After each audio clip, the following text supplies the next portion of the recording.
Pero yo te decía la otra cuestión que está vinculada con las emociones. Está con nosotros el doctor José Domínguez. ¿Qué tal, doctor? ¿Cómo te va, Médico Diego? psiquiatra, ya estuvo alguna vez aquí. Y vamos a hablar de las depresiones.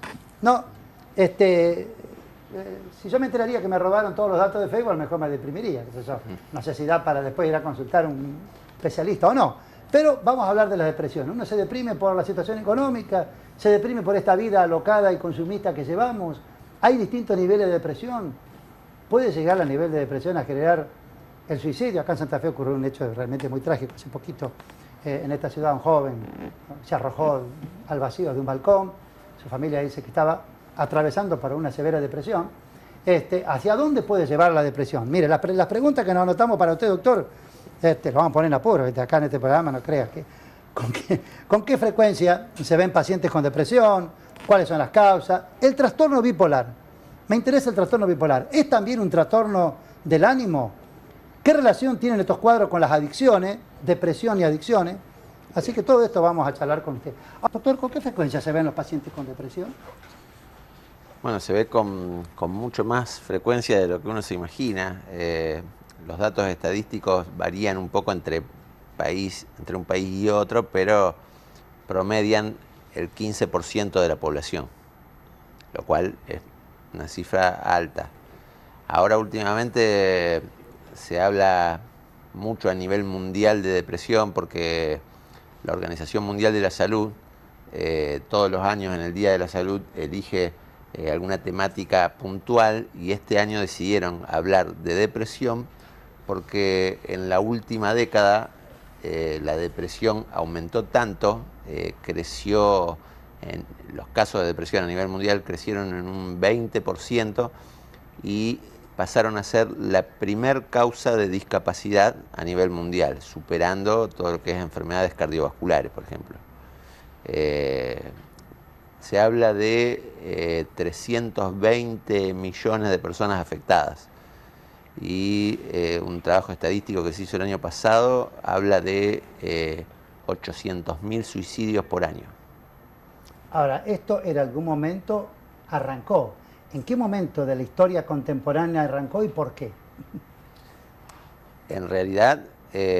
¿O antes pasaba y no se sabía? No, lo que ocurre, que por ahí explica un poco el aumento de estas cifras al día de hoy, es que siempre todo lo que son factores estresantes son desencadenantes directos de la depresión. Cuando uno habla, hoy te escuchaba hablar de distintas causas que te pueden deprimir, en realidad esas distintas causas, hablando de cualquier cosa del día a día, de la economía o de lo que sea, son en realidad causantes de estrés. A una persona lo predispone a tener un estrés que en principio hablamos de estrés agudo. Si esto no se... el estrés, estamos hablando de cambios emocionales que hasta cierto límite son normales. Si esto uno se deja estar con el tiempo y no busca ayuda, el estrés, cuando pasa a ser crónico, el estrés crónico es prácticamente un sinónimo de depresión, que a veces uno lo toma como algo habitual, porque síntomas pueden ser síntomas asociados, puede haber muchos, y uno a lo mejor puede sentir simplemente un poco de fatiga, cansancio, pero cuando pasa el tiempo y la depresión está instalada, tenemos ya un gran complejo sintomático, no solo a nivel emocional, sino también físico y a nivel intelectual, cognitivo. ¿Será porque uno se fija quizás metas y objetivos demasiado inalcanzables, demasiado superlativos? No, porque uno siempre en la vida tiene que fijarse una meta, tener un ideal, la ambición controlada, es decir, porque si no, pero ahora, es decir, me deprimo porque no pude cambiar el auto todos los años.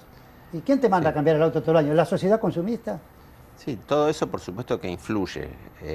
Como hablábamos de los factores estresantes, todo lo que tiene que ver con rasgos de personalidad, por ahí por supuesto que uno teniendo una personalidad muy autoexigente, competitiva, tiene también más tendencia a la frustración, como decís vos. O sea, la depresión vendría a ser la contracara del éxtasis. Es decir, llego a un nivel de éxtasis y después, viste que hay gente que dice, ojo, me suele pasar a mí, entre semana andamos enloquecidos, los sábados hago un programa de radio, y ya después cuando termino todo decir, bueno, es decir, en vez de decir estoy descansando, me siento deprimido porque no puedo volver a hacer, o sea, tampoco me siento deprimido, pero... Eso te iba a decir, ojo porque muchas veces uno dice, me siento deprimido, me siento triste, me siento angustiado, y puede ser que sea simplemente síntomas del día a día, de lo cual uno entra y sale.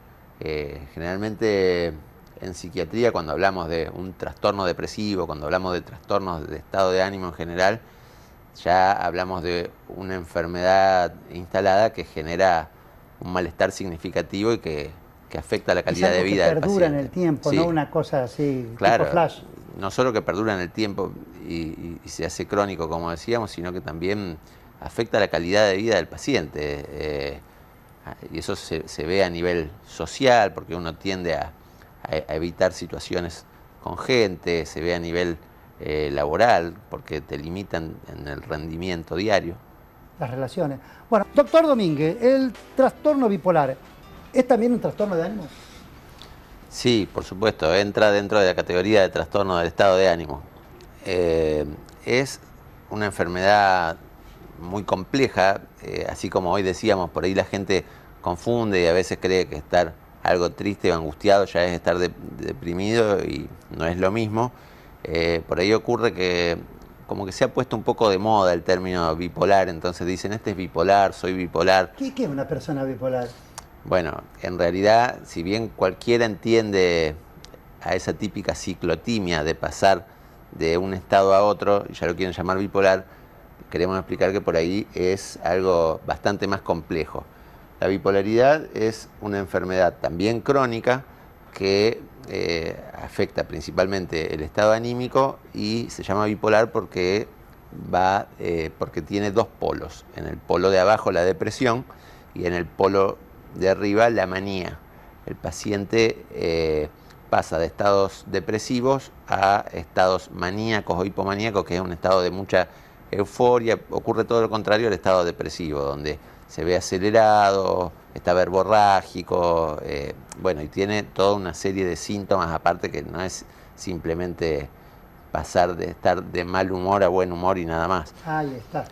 Lo que ocurre con los bipolares es que, por lo general, el 80% de su vida lo pasa en estado depresivo, entonces a veces es una enfermedad que cuesta mucho hacer un diagnóstico correcto. Hay muchos bipolares que durante un tiempo se los tiene mal diagnosticado como una depresión, lo cual a veces uno se da cuenta porque si hace un tratamiento con antidepresivos está cometiendo un error, porque no es que no sirvan, pero si no se lo asocia a otra medicación muy puntual, se los puede disparar para arriba. Ahí está la pregunta, usted me ha dado pie. ¿Cuál es el umbral entre la depresión y las adicciones? No, en realidad eso ya ahí sería una comorbilidad, es decir, muchas veces conviven y a veces hablamos directamente ya de una complicación. En la actualidad vemos mucho, si bien hay adicciones a todo tipo de sustancias, lo que se ve con más frecuencia son casos de pacientes depresivos que consumen alcohol. Eso trae muchas complicaciones psíquicas y físicas, y hay pacientes que ya llegan en un estado complicado donde necesitan sí o sí una internación. Pero del alcohol ya pasan a otro tipo de droga, digamos. Siempre uno tomó para olvidar un gran amor que se fue. Están los tangos, ¿viste? Sí. Pero de ahí ya a pasar a otro tipo de drogas ya se complica. O pasar a otro tipo de drogas o complicarse. Hay gente que con problemas de alcohol que también es otra patología que se hace crónica y la cual, como te digo, tiene muchas complicaciones. Puede terminar muchas veces no solo con las complicaciones a nivel clínico que uno conoce, que sobre todo enfermedades hepáticas, por ejemplo, sino que también hay enfermedades neurológicas, hay neuropatías graves por alcohol. Y de hecho hay pacientes que terminan teniendo un deterioro, un cuadro demencial precoz como consecuencia del alcohol. ¿Es hereditaria la depresión? Sí, en parte sí. Es uno de los puntos que en una primer entrevista con cualquier paciente, en la historia clínica básica, si uno no pregunta por los antecedentes familiares, esa historia clínica está incompleta, porque muchas veces ahí nos dan datos claves si hay familiares ahí de primer grado que han tenido casos depresivos. Hay mucha tendencia a repetir, o algún otro estado, algún otro trastorno del ánimo, por ejemplo, que un padre o madre bipolar y el paciente hace una depresión.